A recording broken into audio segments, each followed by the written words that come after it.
I hate SUVs.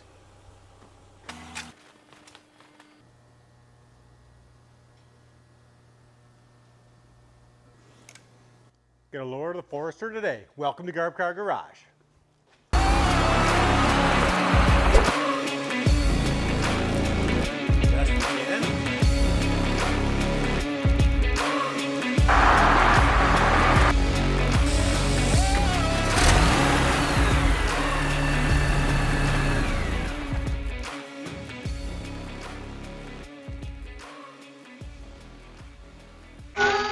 What's up, people? I'm Dave.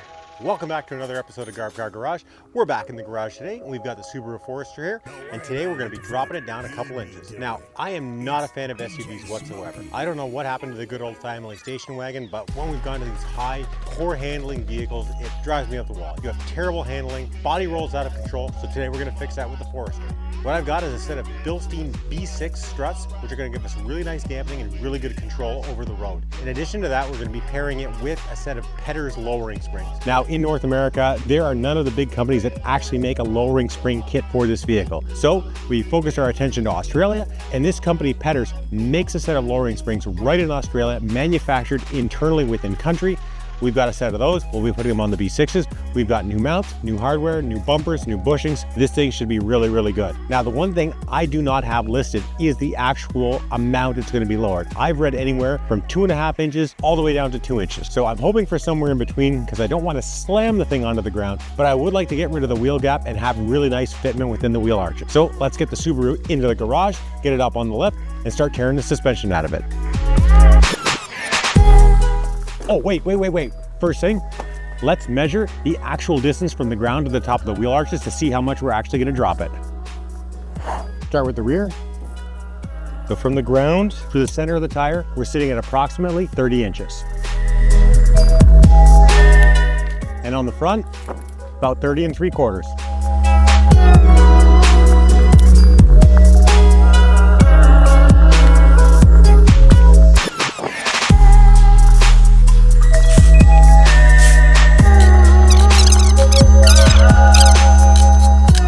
Gonna start by getting the wheel off.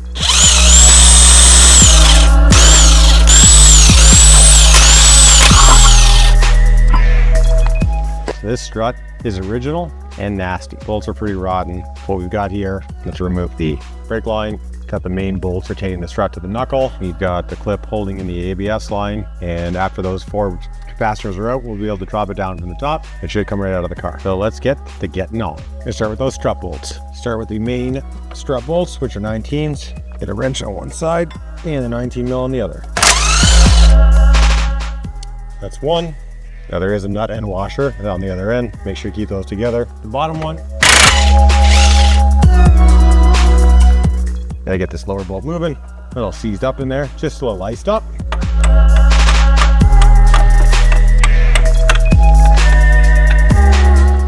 There we go. Second bolt removed. Got the 12 mil on the brake line and the 12 mil on the ABS. That's just a little seized. See if it can convince that to move. There it is. So we just got to go up top, drop the top half bolts out of it, and this thing is good to remove.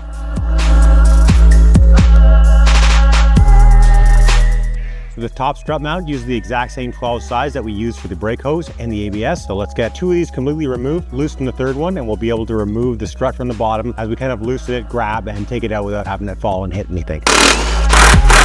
Third one, we just want to loosen it. See the strut hat starting to drop, trying to get underneath it. We'll support the strut with one hand, lower it with the other. This is much easier with a partner, but you can do it yourself, and then we'll get it out of there. How did it fall and wedge directly between the sway bar link and the tie rod? There we go. Just like that. It's out.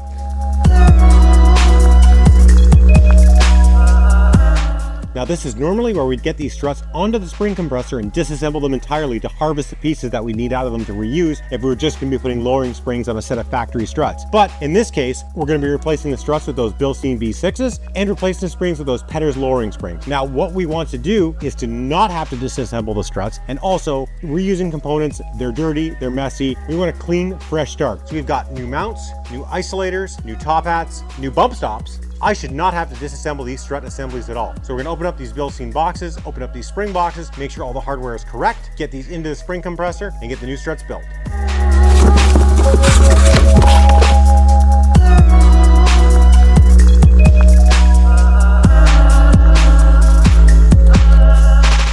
Very well packaged.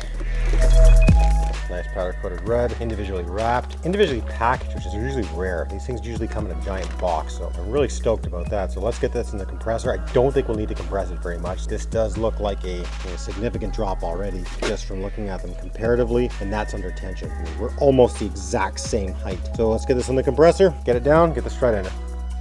Let's get this in the compressor. Dampener on top. Top of that, we have the top hat plate. So this plate is important with how it lines up. Now, if you see on the plate, there are 3 holes. So on the strut we took off, on the left side, the middle hole lines up with the spindle portion of the strut. So as long as we keep that lined up correctly, when we're putting it together, we shouldn't have any camber issues once it gets back on the car. We've got that together, we're gonna run the strut through it, get the top bolt started, and go from there. We've got the boot on the strut, feed the strut up through the spring, line it up with our top hat, and our bear. Turn the handle down, let the compressor do its work.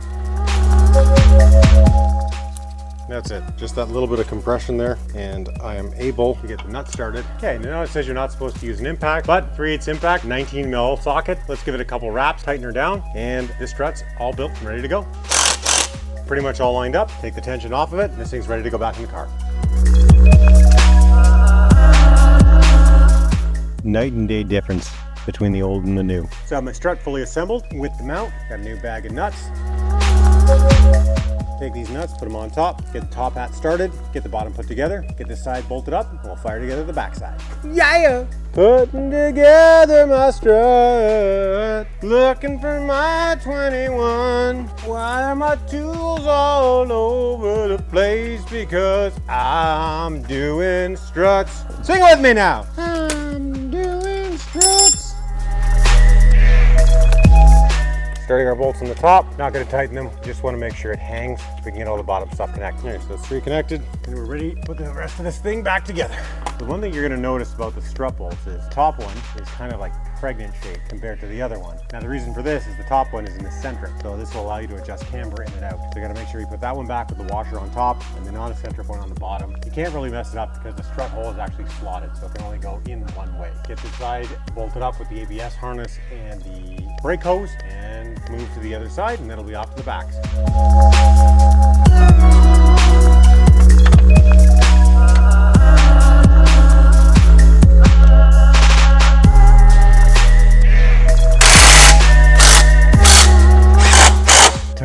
Tighten up the top hat. This side is done.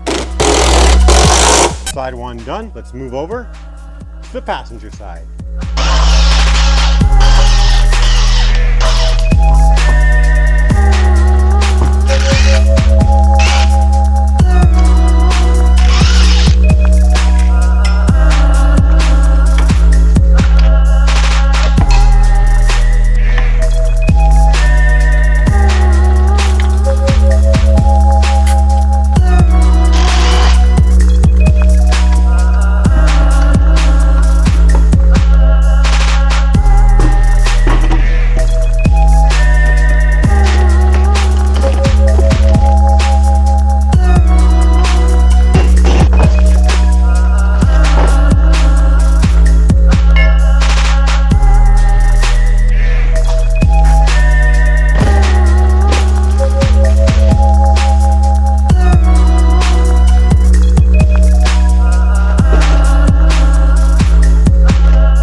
on to the rears. Rears are a little bit of a different animal. If this was below the rust belt, this would be a lot easier. I'm a little concerned with removing the bottom spindle bolt because if you live in a place that uses salt, this car did come from northern Sudbury, Ontario, there's a very good chance it's going to be corroded in the sleeve and we're going to have a really hard time getting it out. Let's get the wheel off. Let's try and remove the bolts on both sides. See if we can get it out, get the struts out of it underneath, get the rear strut bolts out and loose, and we can go into the interior and remove the top hats.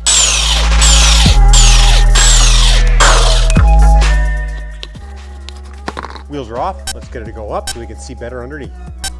There's our rear strut assembly. So that's the bolt that retains the strut in. Problem is, even if you remove this bolt, there likely won't be enough room for the top hat to clear the bottom. So you are going to have to remove this spindle bolt. And therein lies the problem. If this is seized, I don't care. I'll cut it out. This is going to be an issue. So I'm going to get the impact on this. I don't want to put any heat to it yet because I don't want to blow the bushing out of it. And we'll see if this will come out nicely.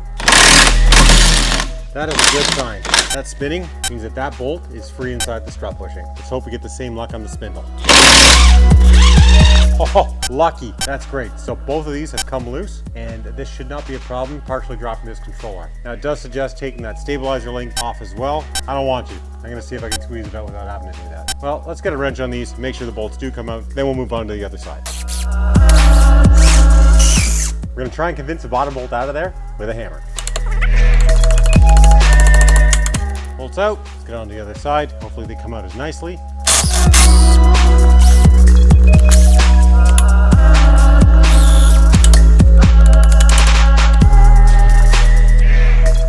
We got both bolts out, and with the sway bar loose on both sides, we have enough flex to get that strut out. Let's open up the hatch, get those panels inside removed, and finally be able to get these rears out.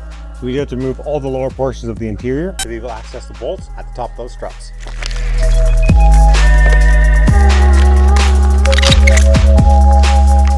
So once you're at this portion here, you can now get the inside panels removed and have access to those bolts from the top strut hats. So once we're down to here, you can see one of the strut hats there. It should pop out. And we have access to both the strut loops. So there the bolts are. They are a 14 mil.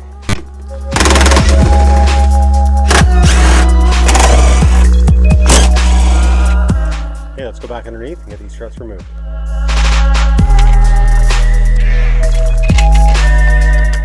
Just like that, get them over to the spring compressor, compare them up to the new struts. We should have this thing back together in no time.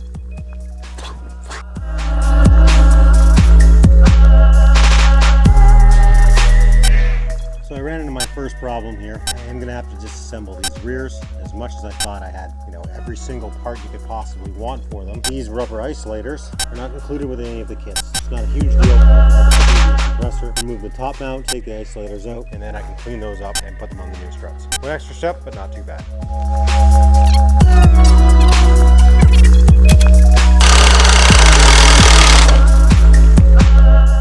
Rotten, original, need to go. Just gonna let the tension off this spring and we can harvest the parts we need.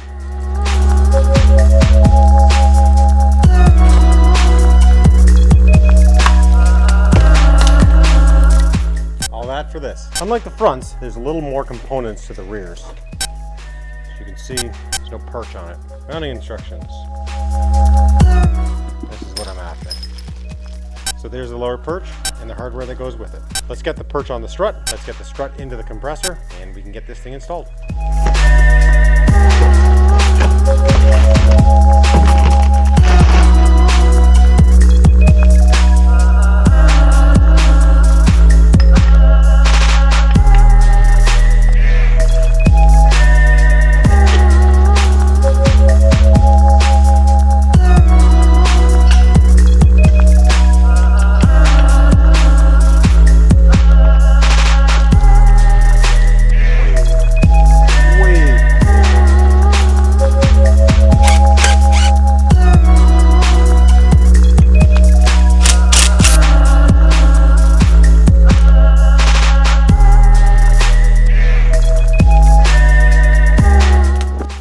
Top mount back up with the hole.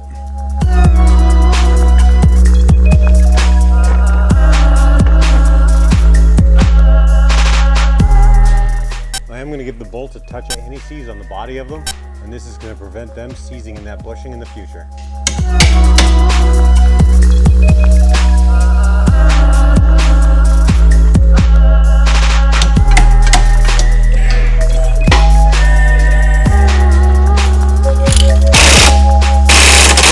Now it is better to torque this with the suspension unloaded. So we got it tight, we're going to back it off, and then we'll crank it back down while the wheels are back on the ground. And that will allow us to adjust those bushings once we get it down. Okay, let's get the other side in, go to the top, and this thing's wrapped up.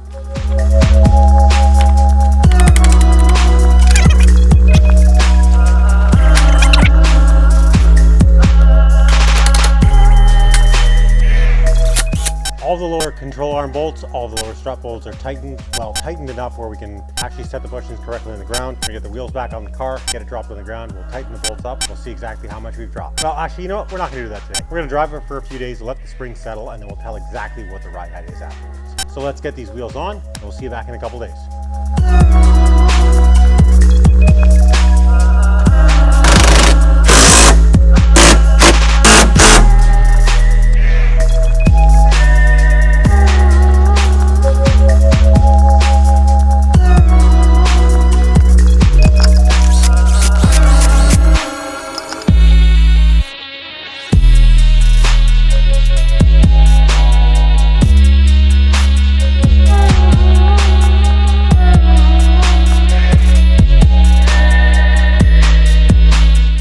It's been actually about a month now, so let's measure exactly where we are with the wheels.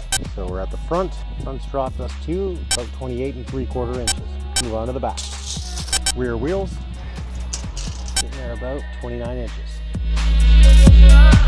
All right, so the suspension is completely installed in the Subaru, and well, I'm not gonna say I'm completely happy with the ride height it's at. It is sitting at a pretty decent, usable, everyday driving height. We dropped about 2 inches in the front and 1 inch in the back. Now, I did a little more research on the Pedders kit, and it did say it's supposed to drop at 1.6 inches. I'm gonna attribute the difference in drop to the sagging original springs that were on the car, and since it had almost 124,000 miles on it, we're gonna imagine that that suspension has been through hell already. It doesn't look awful, but realistically, it's not as low as I'd want. Is it closer to wagon height than SUV? Yes. Is there more work to be done? Also yes. We really need to get some wheels on this thing, get some better fitment with those wheels as well, and start getting this thing looking a lot better than it is right now. But I can tell you with 100% certainty that the handling has gone from this to this. The difference in handling on the car that those springs and those Bilstein B6s make is night and day. The car feels different. I wouldn't say it handles like it's on rails, but it's far more of a car feel than an SUV feel to it. Couldn't be happier with how it handles. Height drop wise, again, not as thrilled as I could be, but this car is designed to be driven in the winter. It gives me good clearance in the winter time for driving, so I am happy about that. So I want to thank everyone for taking the time to watch me today. If you haven't already, please like and subscribe. I'd like to thank DJ Smokey for being the official music provider here at Car Garage. Got a lot more cool things coming with the Subaru, got a lot more cool things coming with the Civic, the BMW, the Del Sol, some other surprises here and there. Thank y'all for watching. We'll catch you in the next one.